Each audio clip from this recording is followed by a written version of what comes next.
Visión País, construyendo ciudadanía, es presentado por Unión de Facultades de Medicina del Paraguay, UFAMEP, Federación de Instituciones de Educación Superior del Paraguay, FIESP, auspiciado por Escuela de Gobierno y Políticas Públicas Norberto Bobbio, Materazzi, reinventamos el descanso, Silvestri Muebles, nuestra calidad, una tradición. Buenas noches, bienvenidos a Visión País. Agradecemos su preferencia. En estos últimos tiempos la sociedad paraguaya ha sido sacudida por manifestaciones consideradas violentas y nos preguntamos ¿qué nos está pasando como sociedad?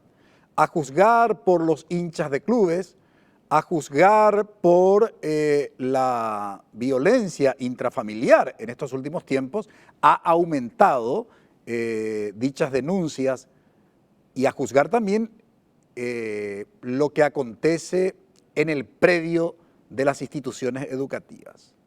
La escuela ha representado por mucho tiempo un lugar seguro, seguro para los niños, para las niñas y los adolescentes. Los padres estaban suficientemente tranquilos al dejar a los chicos en una institución educativa y al retirarlos, evidentemente, ese tiempo que transcurría era un tiempo de seguridad, de protección para sus hijos e hijas.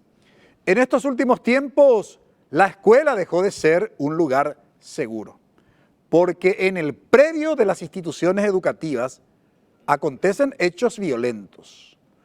Anteriormente, grescas que podrían ser consideradas como casi naturales o propias del desarrollo infanto-juvenil.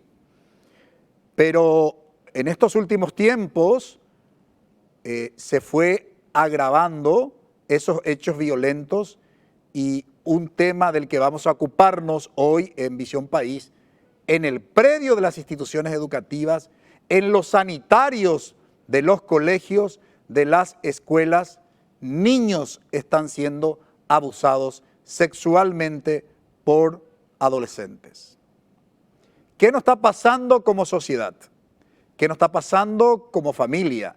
¿Qué nos está pasando como escuela? Y quiero apoyarme en una definición de Carlos Redondo y Rosa Ortiz, que definen el abuso sexual como el contacto no consentido que se da entre un adulto y un menor y abarca conductas que van desde el exhibicionismo hasta la violación, penetración en vagina, boca o ano, con el pene, dedo o cualquier objeto para la satisfacción sexual del agresor o agresora. Hoy nos preguntamos, ¿cómo entender el abuso sexual en los colegios? Según los datos estadísticos, dado a conocer incluso por las autoridades del Ministerio de Educación y Ciencias, hasta septiembre de este año, y nos referimos al año lectivo escolar de febrero, fines de febrero a septiembre, se tienen más de 160 denuncias por abuso sexual en el predio de las instituciones educativas. Este es el tema de análisis que hoy le proponemos. Abuso sexual contra los niños en los colegios. Nos acompaña el doctor Charles Rodas. Él es psicoterapeuta, psicoanalítico y psiquiatra. Muy buenas noches, Charles, y gracias por haber aceptado la invitación. Muy buenas noches, muchas gracias por la invitación y gracias por estar aquí. También nos acompaña la licenciada Alba López, psicóloga. Muy buenas noches, Alba, y gracias por aceptar la invitación. Buenas noches, muchas gracias a ustedes. Nos acompaña también hoy en Visión País la magíster Leda Palmerola. Ella es directora de orientación educativa del Ministerio de Educación y Ciencias. Buenas noches, Leda, y gracias por aceptar la invitación. Muy buenas noches y muchas gracias por la invitación. Vamos a una brevísima pausa. Ya a la vuelta vamos a compartir con ustedes incluso una entrevista radial que le había hecho a uno de los parientes de una de las víctimas, una de las últimas víctimas, un niño de 10 años que ha sido abusado sexualmente en el baño de un colegio público de la ciudad de Asunción. Brevísima pausa.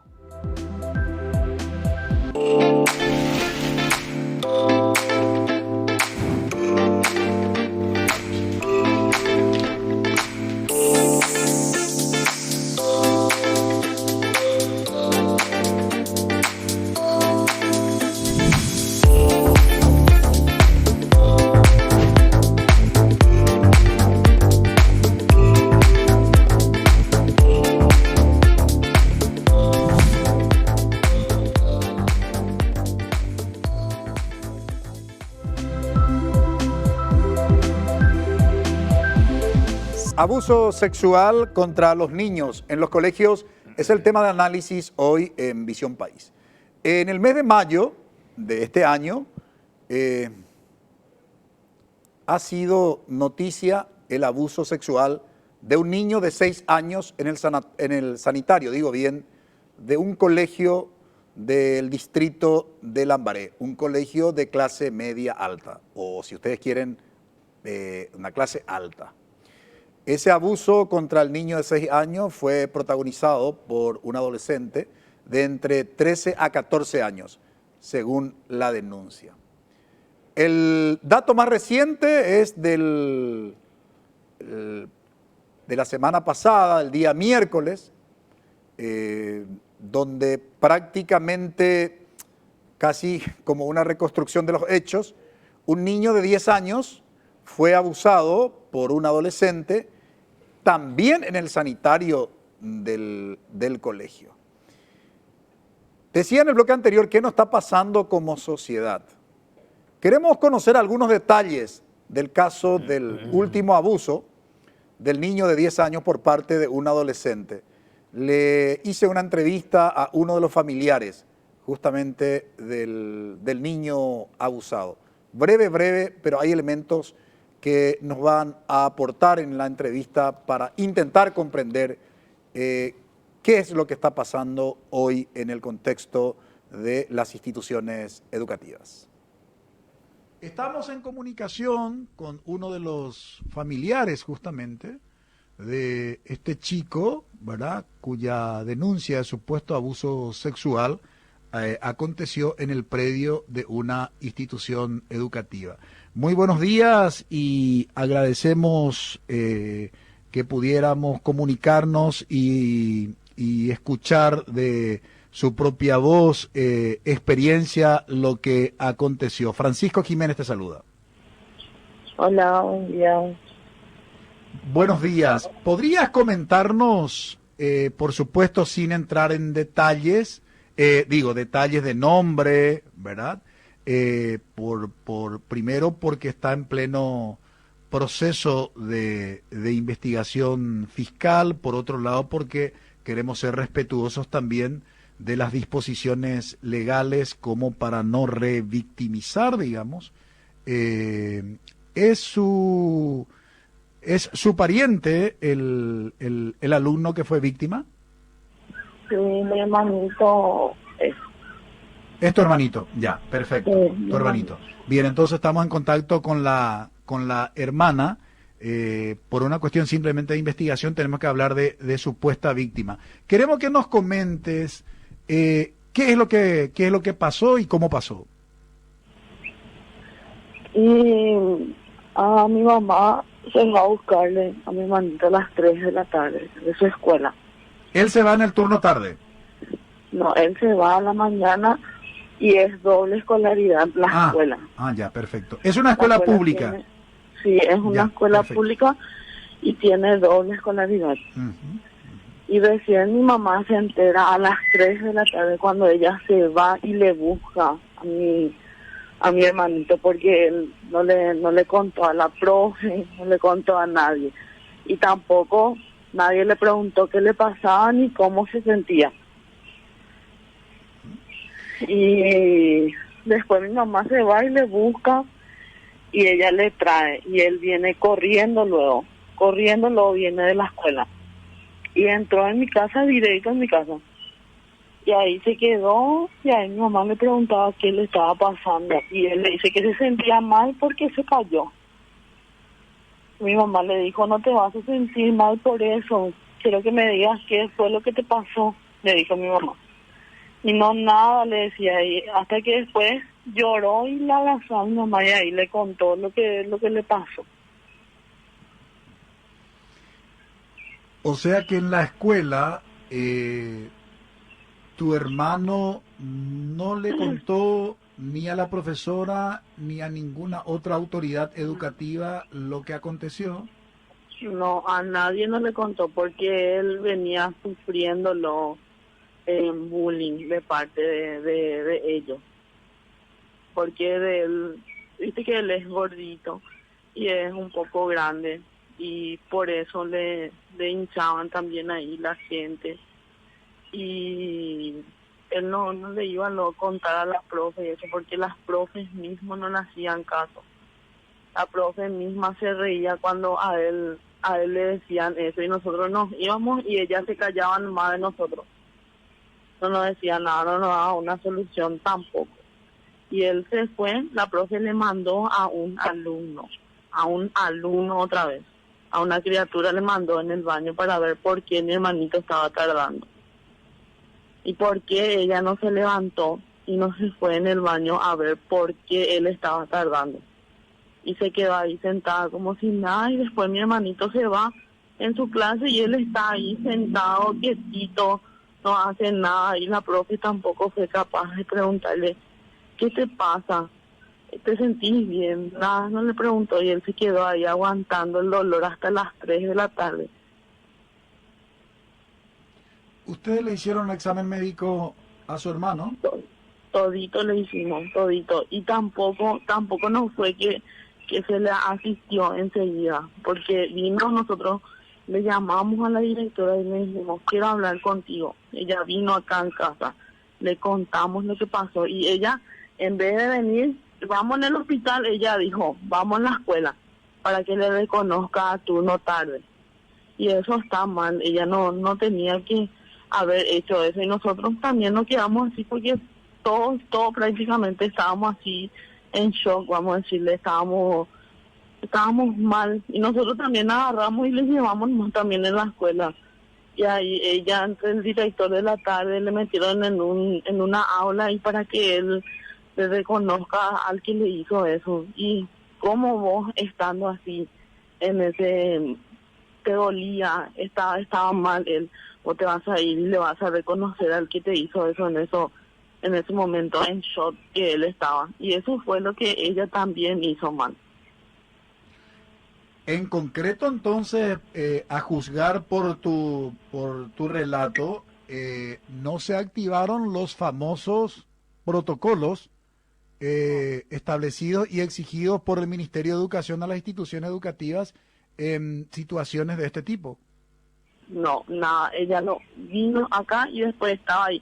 Esperando un rato voy a hacer mi informe. Esperando un rato tenemos que ver esto y prácticamente él estuvo ahí en la escuela hasta las 4:30 le tuvo la directora. Bueno, hay muchas cuestiones que evidentemente a partir de esta entrevista podemos someter a un análisis, pero en primer lugar quisiera preguntarle al doctor Charles Rodas en su carácter de psicoterapeuta, psicoanalista y psiquiatra. ¿Cómo entender, Charles, hoy una conducta de este tipo y sobre todo en el predio de una institución educativa? Yo creo que nuestras sociedades hace tiempo que están en un proceso de degradación como sociedad. Y el proceso de degradación tiene muchas aristas. Una de ellas es el proceso de que la persona pierde la capacidad de decisiones sobre sí misma, que es un proceso de enajenación, pérdida de control sobre los... El otro es el de la pérdida de las raíces personales, familiares, nacionales. Y el tercero es un proceso complejo que nosotros le llamamos difusión de identidad, que es una resultante de las dos primeras. Entonces, este proceso se da en toda la sociedad y esto orada la familia como núcleo de producción de personas, orada la escuela, y el proceso de desorganización de la sociedad en el sentido de la ausencia de normas claras. Ese es un elemento muy importante. Durkheim ya en el año, a comienzo del siglo XX, allá cuando Freud descubrió el psicoanálisis, decía, nuestras sociedades caminan hacia la anomia. Entendía por la anomia la pérdida de normas de convivencia común y el realce de las normas de caracterización individual. Ese elemento es fundamental. La otra yo creo que es el tema del vaciamiento moral de nuestra sociedad. Ese es un elemento crucial. Nosotros estamos, y no es Paraguay, nuestras sociedades están en un proceso de vaciamiento moral y tampoco hay un sostén de las instituciones. Yo trabajé 10 años en colegios educativos públicos y subvencionados, en mi calidad de funcionario del Ministerio de Salud. Yo creaba un programa y me metía dentro de un colegio, me metía al colegio y trabajaba ahí. Es horrorífico la falta de sostén que tienen las escuelas sobre los estudiantes. En los baños se trafican drogas, en los baños se pueden hacer actos sexuales y se hacen. Las autoridades de los colegios minimizan, niegan, no denuncian. Entonces, es un proceso de descomposición global. Entonces resulta ser que ni la familia ni la escuela ya no es más un espacio de cuidado, usted lo decía. Antes le llevábamos nuestra... La familia y la escuela hoy son espacios de abandono y entonces las personas o se expulsan y salen a la calle o se depositan. Y las padres depositan también sus alumnos en la escuela, porque hay que decir también eso. Las maestras tienen una sobrecarga inmensa. Quiero volver sobre ese tema en una próxima intervención suya. Ante esta falta de referentes, Alba, desde la disciplina en la que incursionás como profesional, la psicología, como la ciencia de la conducta, vuelvo sobre la misma pregunta. ¿Cómo intentar entender esto que está aconteciendo? Porque parece que la escuela se siente rebasada ante estos hechos. Sí, no solamente la escuela está desorganizada, como decía el doctor, toda la familia está desorganizada. Los roles, los padres como que ya no saben disciplinar a sus hijos, les tienen miedo a sus hijos, se dejan llevar por ciertas cosas que ellos no entienden y le dan esa capacidad al hijo. Ejemplo, yo no sé manejar el celular, dicen los padres. Entonces, los hijos hacen lo que quieren y de ahí salimos a una inmensidad de cosas que ni ellos pueden controlar después, como el sexting, el grooming, todas esas consecuencias negativas. Ahora, ¿qué es lo que está pasando? Yo creo que la familia se tiene que restaurar, la familia se tiene que fortalecer, porque al no tener ese puerto seguro, como decía usted que era antes la escuela, el hogar tampoco es un lugar seguro para los niños. ¿Por qué? Por la violencia intrafamiliar que en muchos de los casos nosotros encontramos. Entonces tampoco el hogar ya es un lugar seguro y los niños crecen en la calle. Los niños no podemos delegar nuestro trabajo de padres a los maestros. Los maestros tienen una función específica en la vida de nuestros niños y los padres tenemos nuestra función específica como padres. Si cada uno se va a desligar de su trabajo, que debería, entonces es imposible poder lograr que nuestros niños realmente tengan un óptimo desarrollo de su personalidad. Ahora, la cuestión está en que no asume su responsabilidad ni la familia ni la escuela.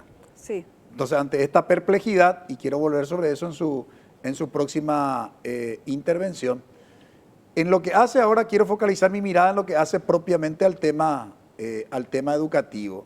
Y en ese contexto, Leda, el Ministerio como órgano rector de la educación, se habla mucho de un protocolo, pero más allá del tema del protocolo, porque el protocolo ya es, digamos, un manual o un documento sobre el hecho en el sentido de prevenir o, en todo caso, después de lo acontecido, tratar de ver cuáles son los canales, ¿no?, por los que habría que transitar para la denuncia, para tomar decisiones, etc. Quiero más concentrarme en el tema de la formación de los docentes, ¿no?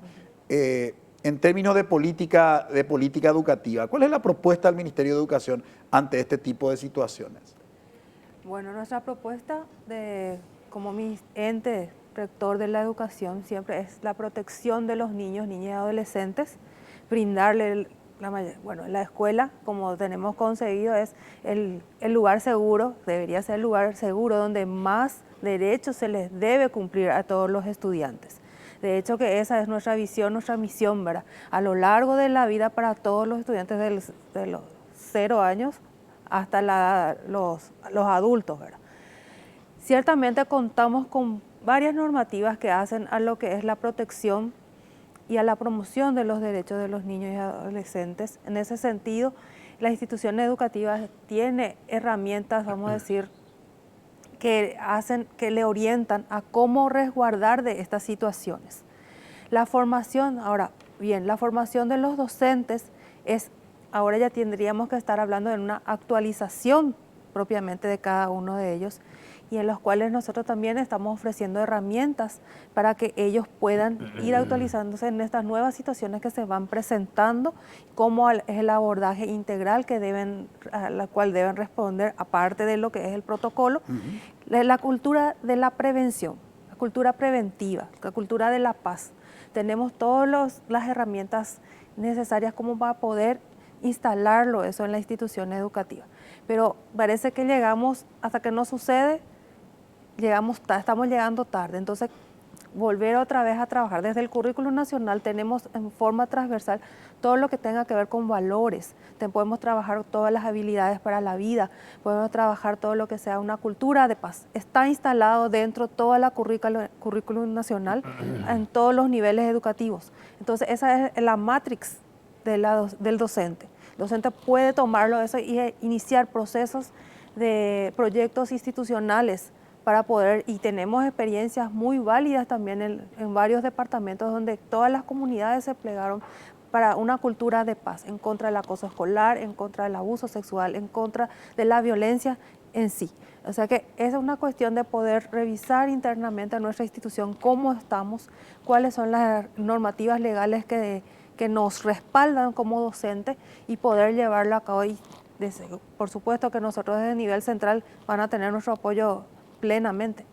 Ahora, ¿cómo dar el salto de ese diseño teórico a la práctica educativa en aula y en dar respuesta a la necesidad que tienen nuestros niños, niñas y adolescentes para poder afrontar este tipo de situaciones?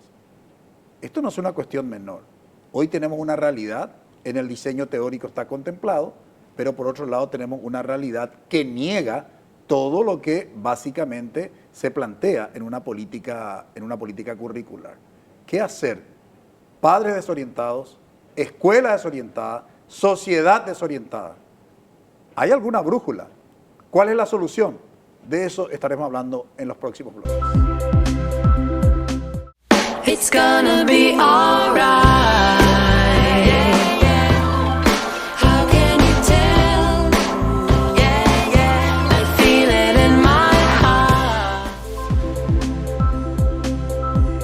En las políticas curriculares se insiste mucho en el concepto de competencias. Y en ese contexto de las competencias se habla de materias troncales, como la matemática, como la lengua castellana, en nuestro caso tenemos que incorporar la lengua guaraní, como las ciencias naturales y lo que tiene que ver también, obviamente, con la formación ciudadana.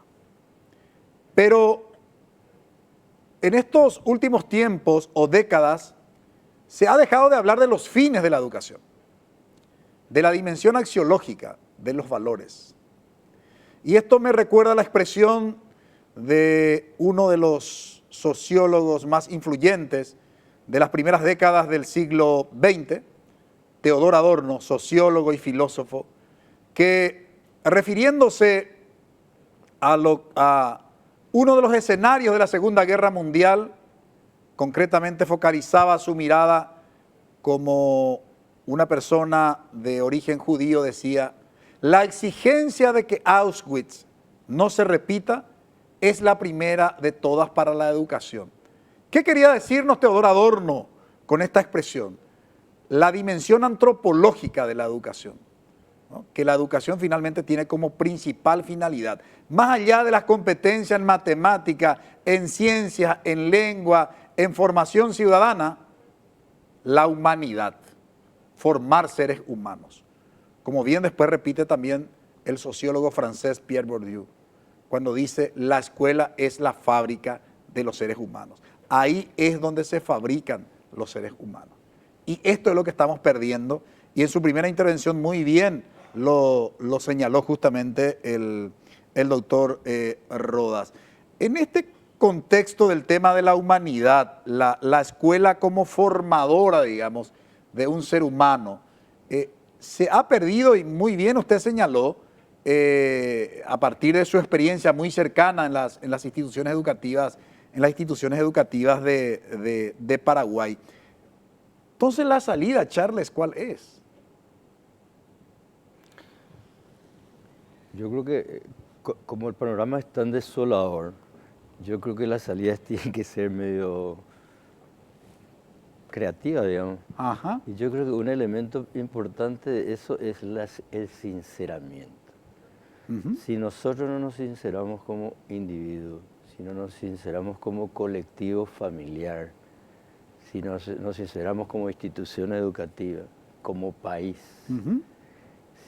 si dejamos de mentir y mentirnos, porque eso es lo que hacemos, cuando quitamos los planes, las matrices, todo maravilloso, decimos que no vamos a tener excepción escolar, y si el campo médico que no vamos a tener mortalidad, nos mentimos, porque las condiciones de las que partimos no tienen nada que ver con eso que nosotros decimos.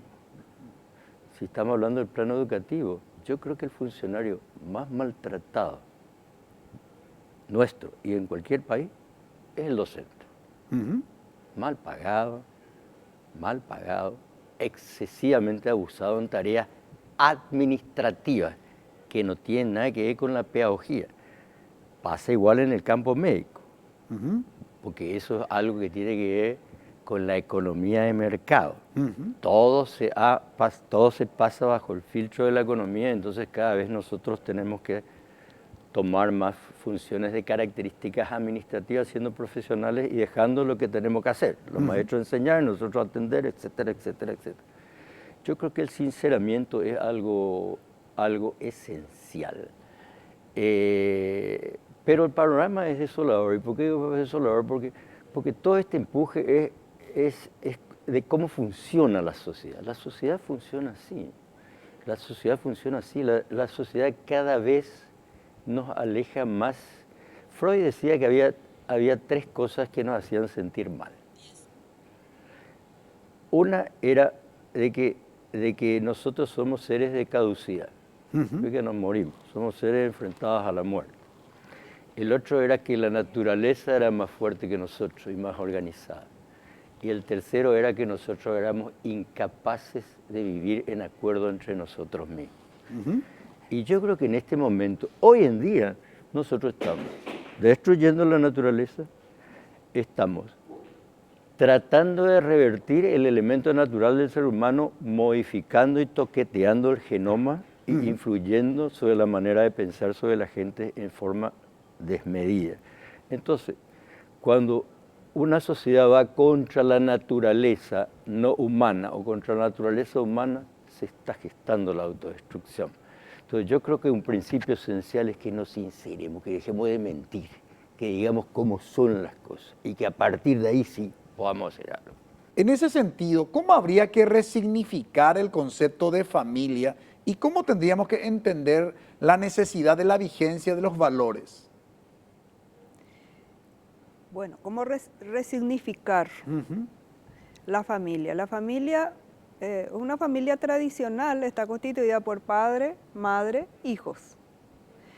Y yo creo que hasta ahora tenemos, la mayoría de las familias están dentro de ese concepto, ¿verdad? Todavía no tenemos las nuevas familias. Ahora, las nuevas familias, por ejemplo, que sean del mismo sexo, pero sí tenemos ahora el incremento de la familia ensamblada, en que son padres divorciados, vueltos a formar pareja con otra persona que ya tiene hijos, y entonces se forma una familia ensamblada, los tuyos, los míos y los nuestros.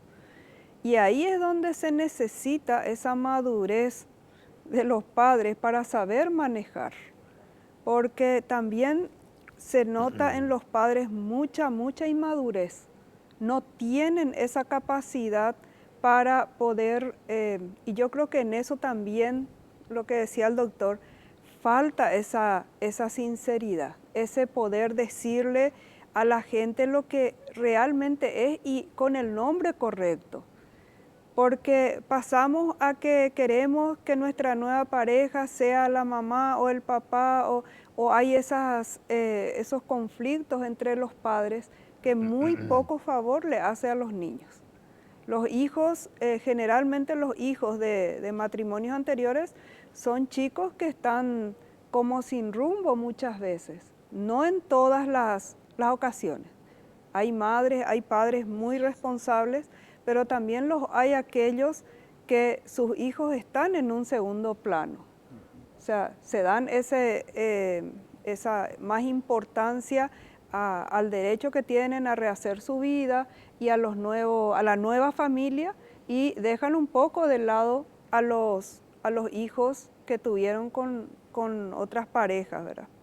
Eso por un lado, pero dentro de todo, aunque los padres no estén juntos, aunque los padres estén divorciados o separados, lo importante es que los niños sientan a sus padres, que los padres tengan una relación sana, una relación madura entre ellos en cuanto al cuidado y a la educación de sus hijos. Y los valores, es imposible que yo pueda transmitir valores si yo no los practico. Porque yo puedo decirle a mis hijos, puedo darle un montón de recomendaciones, me puedo pasar dándoles sermones, pero ellos lo que hacen es lo que ven. Nosotros estamos modelando para nuestros hijos, nos guste o no nos guste. Entonces, para la primera pregunta que me hizo, la familia, aunque no estemos viviendo padre y madre juntos o que haya fallecido uno de los padres, o sea, cual sea la situación de la familia, lo importante es que el padre haga su rol de padre y su madre haga el rol de madre. Pero lo que se ve en la mayoría de las veces, el padre desaparece, la madre se queda con los hijos, tiene que trabajar por dos para poder cubrir todas las necesidades de los hijos, y eso es algo que ni por más que nosotros le hablemos de un modelo ideal a nuestros hijos, no ayuda, porque lo que estamos mostrando es otra cosa. Yo tengo que tener una relación sana con mis padres aunque no estén juntos, y nuestros padres tienen que tener una relación sana entre ellos aunque estén con parejas separadas. Y un dato que no es menor desde mi punto de vista respecto a lo que señalaba Alba, no solamente en lo que refiere a la cuestión del divorcio o de la separación, sino el estar ahí sin estar presente, ¿no? Porque los padres pueden vivir juntos, ¿Sí? pero no asumir su responsabilidad. que, reitero, no es un dato menor. Y pareciera que vivimos en un mundo de lo que hablaba justamente Friedrich Nietzsche. Nietzsche hablaba precisamente de este porvenir de la escuela, ¿no? Y de la crisis que se generaba respecto de la finalidad de la escuela. Y desde ese punto de vista hay un concepto técnico, ¿verdad?, que se denomina nihilismo, la negación de los valores y sobre todo de los valores tradicionales. Y en ese marco, Leda, todavía aparece como discurso pedagógico a veces, incluso cuando nos referimos a la familia, papá, mamá, hijos, todos se quieren entre los tres, todos se protegen, ¿verdad? O sea, se parte mucho de un escenario ideal, porque esto es el propio discurso, digamos, de la pedagogía. Por eso decía, a veces a nivel de diseño de política curricular puede el Ministerio de Educación plantear muy bien, pero a nivel de práctica, cuando llevan eso los docentes al aula, se encuentran con que no les dicen nada a los chicos, ¿verdad? Ese discurso pedagógico. ¿Hay una revisión de la política curricular dentro del ministerio para tratar de responder a lo que hoy los niños, niñas y adolescentes están experimentando y están necesitando de una orientación para afrontar la vida que tienen por delante? Asimismo, tomo también las palabras del doctor, así como de la licenciada. La escuela es el centro de comunión, vamos a decir, de la comunidad. Esa sociedad que está ahora, vamos a decir, sin normas claras, con una confusión.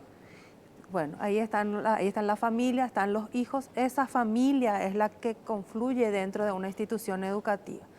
La institución educativa, su centro debe ser el niño, niña, adolescente. Y esa familia, y necesitamos de ese brazo que es la familia para poder trabajar con ese tridente debe darse, vamos a decir, de manera equilibrada. No más uno que otro, sino de manera equilibrada, poder proteger, en protección y para la educación de los niños y los adolescentes, su protección. Ahora bien, ¿qué es lo que hay para actualizarla a los estudiantes, a la realidad, a los docentes para poder proteger?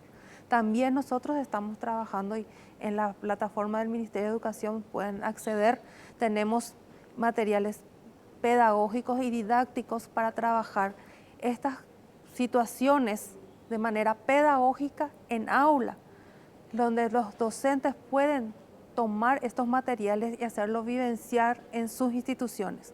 De esa misma manera, las familias tienen un apartado dentro de la plataforma donde también tienen materiales para trabajar dentro de sus propios hogares. Todo ese trabajo ya lo hicimos antes de la pandemia, durante la pandemia, pero también porque nuestros alumnos estaban en la casa.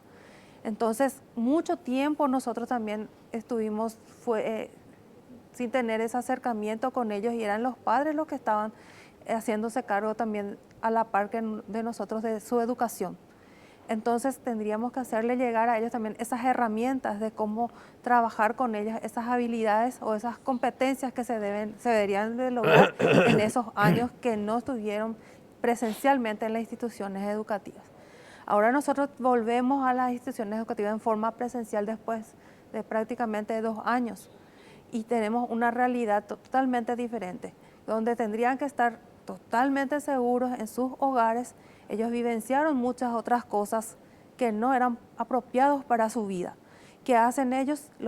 Los niños no lo toman eso como una cuestión, vamos a decir, esto está bien, esto está mal, porque todavía no están en su raciocinio poder pensar de esa manera. ¿Qué hacen? Van y replican situaciones no apropiadas a su edad, para su vida, lo realizan como una forma natural porque es algo que lo está vivenciando en su casa, lo que lo vivenció en el barrio, le parece que es algo natural, entonces lo realiza también contra sí mismo o contra sus propios compañeros. Y esta es la situación que tenemos ahora. Esta es la situación que nosotros tenemos que volcar, vamos a decir, subsanar, ver cómo darle una salida sana, porque son niños que tienen que tener una vida, reestructurar esa situación por las cuales pasaron y poder ver que eso no estuvo correcto, pero pueden mejorar su vida. Ahora, es tan complejo, sin lugar a dudas, la tarea de educar. Educar en el sentido de formar una personalidad. Sobre eso queremos hablar a la vuelta de la pausa y si hay alguna solución. Porque en realidad, antes que evitar los abusos sexuales en el predio de la institución educativa, aumentan las denuncias. Algo, sin lugar a dudas, está fallando. ¿Qué está fallando? ¿Hay alguna solución? De eso hablamos a la vuelta de la pausa. It's gonna be alright. How can you tell? Yeah, yeah, I feel it in my heart. ¿Tiene alguna solución el tema del abuso sexual contra los niños en los colegios? En este bloque precisamente queremos hablar de eso. Hablamos de la falta de sinceramiento por parte de las instituciones como la familia, la escuela. Hemos hablado también de la necesidad de resignificar o de refundar el concepto de familia y la necesidad de apoyarnos en los valores sociales, por supuesto. Y la propuesta también que se hace del órgano rector, que es el Ministerio de Educación, en la orientación de esa construcción de la personalidad de nuestros niños, niñas y jóvenes. En este contexto, Charles, si así como venimos desarrollando se cumpliera, hay un sinceramiento, reconocemos de que efectivamente el abordaje debe ser distinto de lo que hasta ahora viene haciendo la escuela como la institución formadora, quiero hablar de la personalidad, ¿no? Más allá de los contenidos de carácter científico, ¿verdad? De la personalidad del individuo. ¿Cuál sería la salida, crees, como para tratar de atender en este momento esta lacra social de la violencia en las propias instituciones educativas y particularmente el abuso sexual? Yo me voy a remitir un poquito otra vez a mi experiencia de 10 años dentro de instituciones educativas sin ser educador, ni en funciones educativas, sino en función de lector de los problemas humanos, digamos, psicólogo, psiquiatra. El problema más grave para mí es la falta de, ya me referí, la falta de norma. En esos 10 años yo traté de que haya un decálogo dentro del colegio, o lo que fuera. Decálogo a lo mejor viene de los 10 mandamientos. Sí. Pueden ser 5 también, pero que haya algún tipo de reglas compartidas entre la institución, entre la dirección, los maestros y los alumnos. Y en todos los años que yo trabajé, quienes más se opusieron a eso fueron los directores de las escuelas y después los maestros. Y quienes más fueron sensibles a ello fueron los alumnos. Porque mi idea dentro del tema de la escuela, por todo el tema de todas las violencias, de la cual la violación sexual es la máxima en ese aspecto, en lo sexual, ¿no? La otra, la máxima puede ser la muerte, claro, destrozarlo, ¿no? Por todo el tema del bullying. Entonces, ¿cuál era la idea? La idea era de que ellos no estén tan a expensa de esa violencia y que ellos se organicen. Y entonces yo creé una figura que se llamaba, lo primero le llamé el agente de salud mental porque era tan feo, y después le llamé el agente de convivencia. Y la idea era muy sencilla. Y yo le preguntaba a los chicos, ¿pero por qué ustedes no se asocian? ¿Por qué ustedes cuando ven que alguien le abusa al otro, por qué no le dicen eso no se hace? ¿Y por qué la otra no dice eso no se hace? ¿Por qué no saltan 3 o 4 a decir eso no se hace? Porque en la medida que ustedes digan eso no se hace, y este sujeto, esta persona que hace, lo haga, va a saber que van a saltar 3, 4 o 5. Pero nosotros como colectivo, como paraguayos, seguimos teniendo un miedo terrible a hablar, a manifestar, a decir. ese yaque de nuestra época dictatorial, ese callate, no te metas, sigue vigente tal cual. Esa es mi experiencia en colegio. Mi experiencia esa en colegio es muy fuerte. Entonces, yo le decía, si ustedes no hacen eso, si ustedes no dan ese paso, nunca van a poder cambiar. Y los maestros no van a poder cambiar, los directores, porque ellos no están ahí presentes en todos los lugares donde ocurren las cosas. Ustedes son los que están presentes. Claro. Ustedes son los que tienen que dar ese paso. Y yo creo que había ese grado de dificultad muy grande, pero ese grado de dificultad también estaba metido en el otro grado de dificultad, que era la normatividad. Y es curioso, el fenómeno de la defensa de los derechos del niño, en lugar de favorecer, metió mucho yaque también. Porque gran parte del funcionariado tampoco se quiere meter por eso. Nos pasa a nosotros en salud con el tema de violaciones y todo. Tenemos un problema legal. El Ministerio de Salud va a salir al lado nuestro para defendernos de un problema legal que nosotros tenemos. No va a salir, en educación tampoco. Entonces te dan normas, pero no te defienden tampoco. Claro, en esa línea, Alba, y siempre uniendo un poco con lo que veníamos diciendo en los otros bloques, Sí. La importancia del clima escolar, ¿no? Y los condimentos que se tienen que dar en ese, digamos, clima escolar, ¿verdad?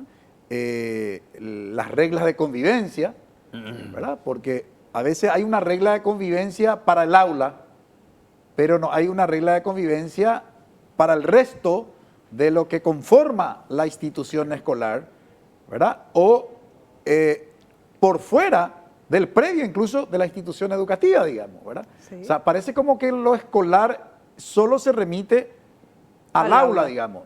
Mira, pero cuidado, cuando salí al patio, es importante que vayas observando la misma convivencia. Cuando esté en el sanitario, en el baño, la institución, la misma convivencia, ¿verdad? Entonces, ¿ahí de qué manera y cuál es el rol que tiene que cumplir la familia, ¿verdad? En esta resignificación de la familia y en esta refundación, si se quiere, de los valores que hoy que debe regir hoy la conducta de los miembros de la comunidad? Yo estoy segura que lo que va a hacer que algo vaya formando esa convivencia sana es el respeto.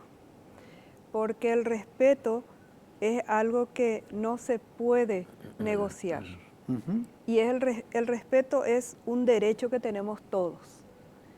Y seamos pobres, seamos ricos, seamos lindos, seamos feos, el respeto se mantiene.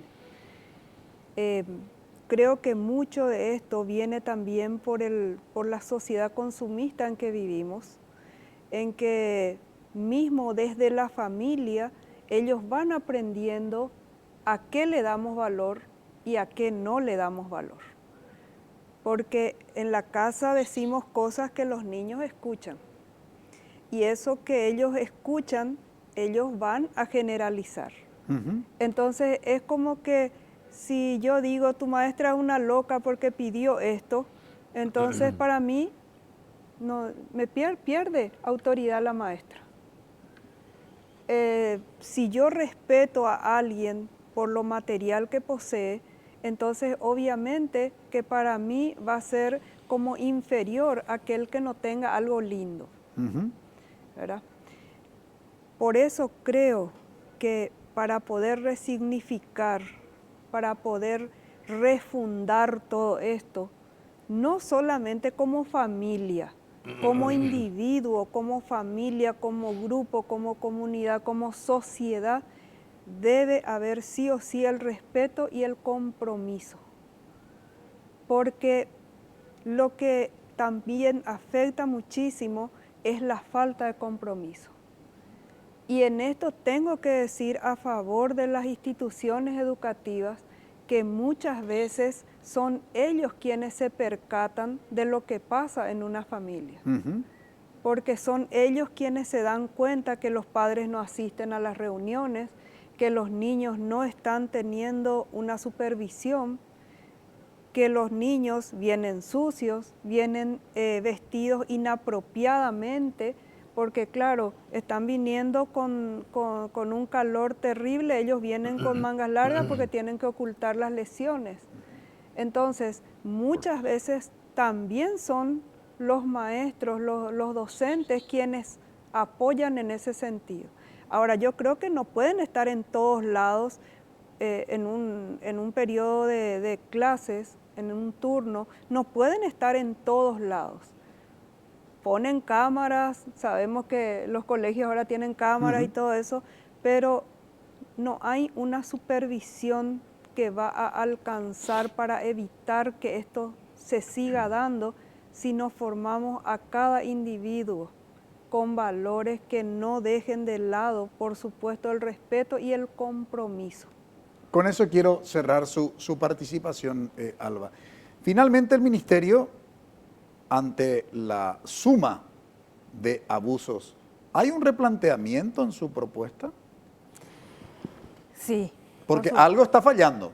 Por supuesto que siempre estamos replanteándonos con esta...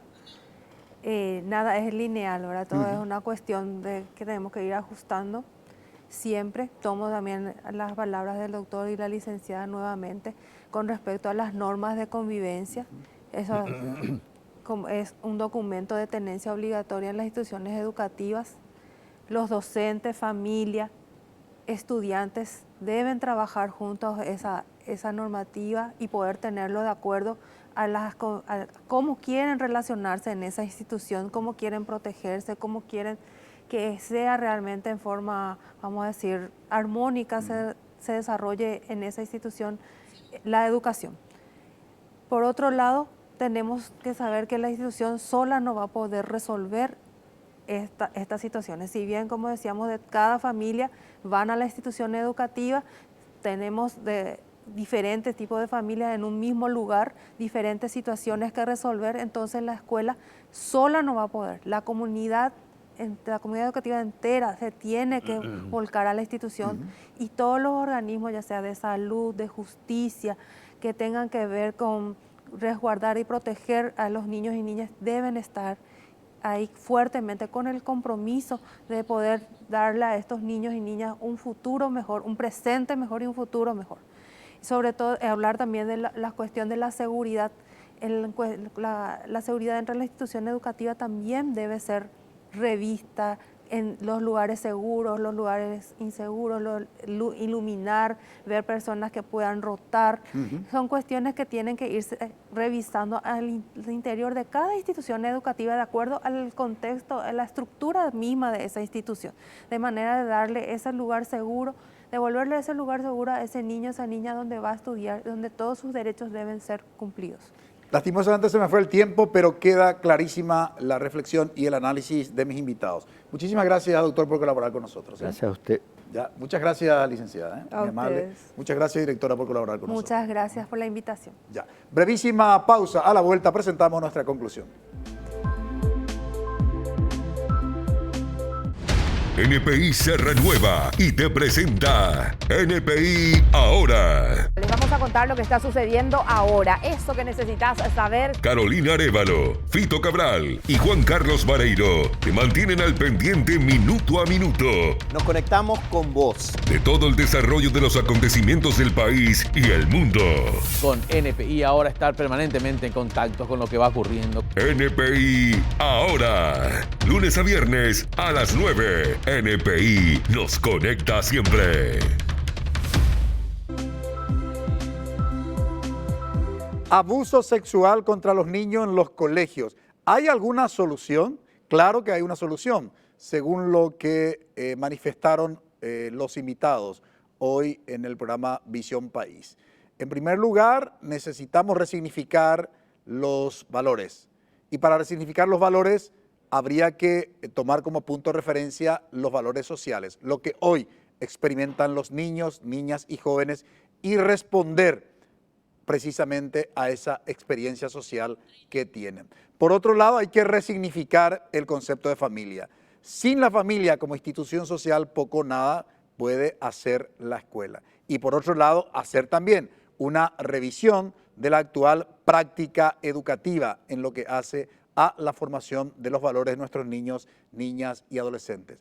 Hay solución, pero con una responsabilidad que debe asumir las familias, las escuelas y, por qué no decirlo, la sociedad toda. Agradecemos su preferencia, que todos tengan un buen inicio de semana. Buenas noches. Visión País, construyendo ciudadanía. Fue presentado por Unión de Facultades de Medicina del Paraguay, UFAMEP. Federación de Instituciones de Educación Superior del Paraguay, FIESP. Auspiciado por Escuela de Gobierno y Políticas Públicas Norberto Bobbio. Materazzi, reinventamos el descanso. Silvestri Muebles, nuestra calidad, una tradición.